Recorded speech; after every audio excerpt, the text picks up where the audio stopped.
Alright, jadi solusinya gimana? Ya, ya kalau boleh gua ngasih solusi dan ini menurut pandangan gua ya, toh kita juga bebas berpendapat ya. Nah kalau menurut gua itu emang harus ada pembagiannya ya. Jadi ada pro dan ada amatir satu. Terus yang kedua, oh nggak bisa bro katanya gitu ya, karena susah nanti bakal bla bla bla bla. Oke, ya mungkin kecilin aja diahnya. Ya kalau gue sih kecilin aja dia, kira-kira dengan hadiah kecil itu yang udah keras-keras banget itu bakal mau ikut apa enggak? Karena pasti hitung-hitungan dengan modal persiapan, tiket dan lain sebagainya. Ya, jadi ada kesempatan untuk yang amatir-amatir itu bisa ikut untuk naik ke kelas pro. Jadi ada regenerasi gitu, tau gak sih? Dari apa sih namanya, dari beginner kan ada kesempatan untuk naik ke middle, ya begitu juga middle naik ke pro, jadi ada yang amatir-amatirnya, jadi secara nggak langsung ada regenerasinya, jadi ada bibit-bibit yang terbaru terus, jadi mereka kan pengen berpotensi juga supaya jadi profesional kan, jadi ada effortnya juga. Wah, ada kesempatan gua nih kayaknya, ya udah gua ikut yang amatir, terus diolah-olah ternyata kecanduan dan menikmatin di kelas tersebut, akhirnya ada progres setelahnya dan itu tumbuhlah regenerasi yang baru gitu. Kalau nggak gitu, yang nggak pernah sama sekali nih, mungkin kapasitasnya udah di beginner nih, mau naik ke middle gitu ya, cuman wah kayaknya lawan middle nih berat banget nih, kesempatan gua yang sepuluh besar aja kayak gitu, ya gimana gua, akhirnya susah gitu. Jadi tetap aja standby di middle, tetap aja standby di beginner. Nah di middle juga gitu, mau naik wah kayak nggak mungkin, udah jadi kerasnya di satu tempat aja, keras di satu tempat aja. Nah, kalau nggak digituin ya akhirnya apa ya, tetap cari cuan di satu tempat, di karena udah nikmatin banget nih, karena kan gue nggak terkalahkan di beginner nih, gue nggak terkalahkan di middle dan pro nih, yang mending gue standby di sini aja, jadi ada event udah pasti nih, iya. At least kalaupun terburuknya tiga dah gitu ya, karena udah pasti banget gitu, karena nggak ada lagi tuh yang bakal naik gitu. Mending gua cari cuan aja, begitu ada event gede hadiah puluhan juta udah gua nongol gitu. Atau bisa aja sih ya dibikin ala-ala prokat gitu ya, ala-ala aja sih, karena kalau udah berhubungan sama prokat-prokat kan memang harus ada legalitas dari organisasinya, kayaknya nggak mungkin bisa sembarangan kalau dibilang prokat-prokatan gitu. Jadi kita bikin ala-ala aja gitu, ala-ala misalnya kayak gua nih bikin event di Riau gitu misalnya, Optimus Kejurnas Open gitu misal contoh gitu ya.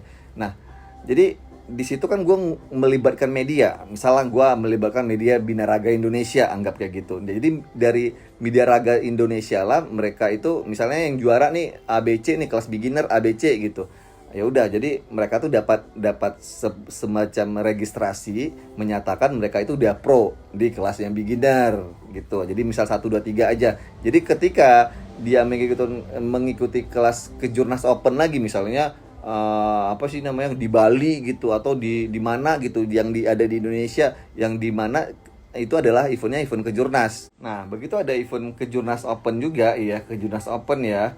Nah misalnya kayak di Bali tadi yang gue maksud, misal kayak gitu. Nah itu kan ada amatir dan profesional ya. Jadi dia begitu mengikuti eventnya di Bali, dan itu ada kelas beginner gitu ya. Nah beginner tuh ada 2 kelas ya, jadi ada amatir dan pro. Jadi dia nggak bisa asal masuk doang ya, misalnya oh nggak ada yang ini, maksudnya nggak ada amatir dan pro, cuma ada amatir doang, ya lu nggak bisa ikut gitu. Jadi lu hanya mengikuti event yang ada pronya aja.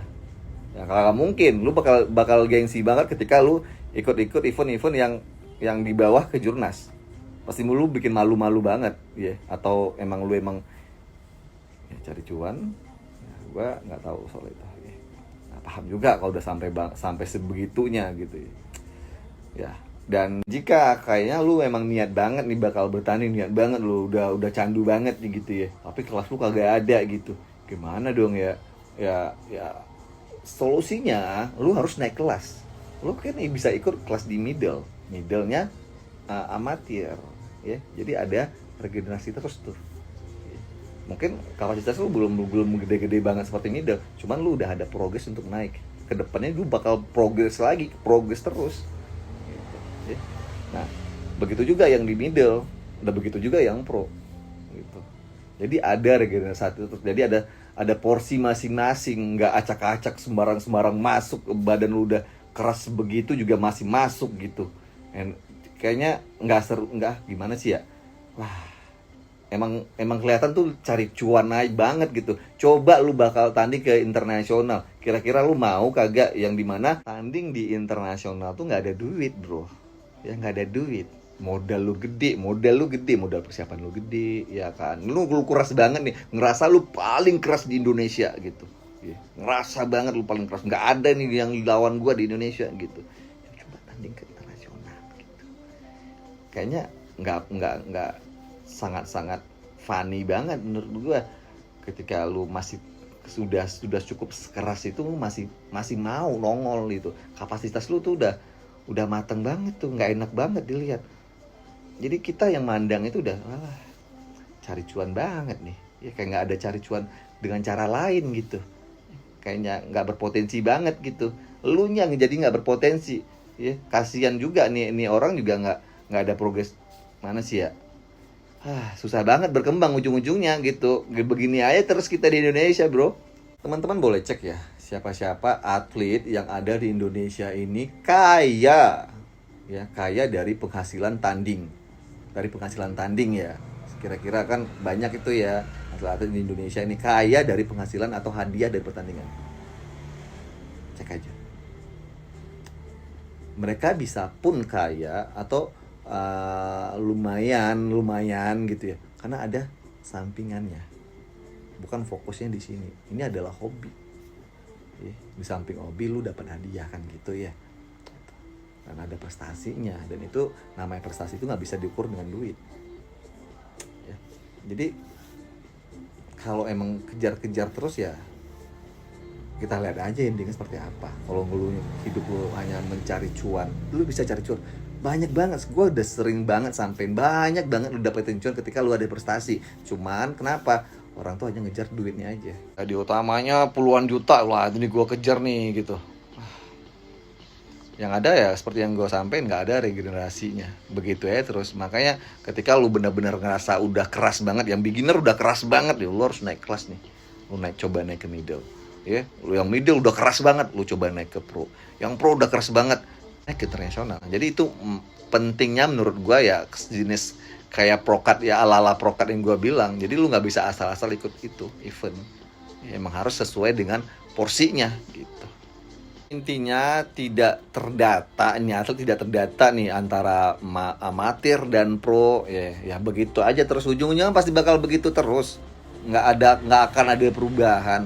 Pasti bakal, karena udah menikmatin, udah kelas kelas beginner gue udah pasti juara, yang middle juga gitu, gue udah pasti juara. Ya udah, begitu ada event boom, ada yang gede, udah persiapan, udah bayangin nih, at least 7 juta 5 juta di tangan gue lah minimal buruk-buruknya, udah pikiran ke sono gitu. Padahal kan lu bisa cari cuan dengan cara banyak hal, bro, banyak hal. Ntar kalau gue bilang background gue bisa sampai seperti ini pun orang kagak percaya kalau penghasilan gue emang dari ini semua, bro. Bukan dari hadiah pertandingan. Balik modalnya nanti gue at least dari harga sesi gue sekian jadi sekian gitu ya. Terus yang lagi banyak hal, bro, banyak hal. Intinya banyak yang bisa gue peroleh gitu. Bukan dari tanding hadiah 20 juta, modal gue berapa. Iya, kalau di Indo, kalau sempat gue tanding ke internasional, gue bawa bini, hadiah misalnya 20 juta, gue kejar ke pesono, alah modal gue aja udah, oh, perlu gue bilang lah gitu, ya. Jadi ya terserah sih, semua kan kembali kepada sponsor atau pihak penyelenggara sih ya. Pihak penyelenggaranya emang mewadahi tempat si atlet-atlet kita yang ada di Indonesia ini untuk berkembang, atau hanya sekedar ajang promosi gitu ya. Dan juga si atlet emang ada niatnya untuk berkembang atau hanya untuk mencari cuan. Ya semua kembali ke ke diri masing-masing kali ya, ke individu dah. Ya begitulah kira-kira ya.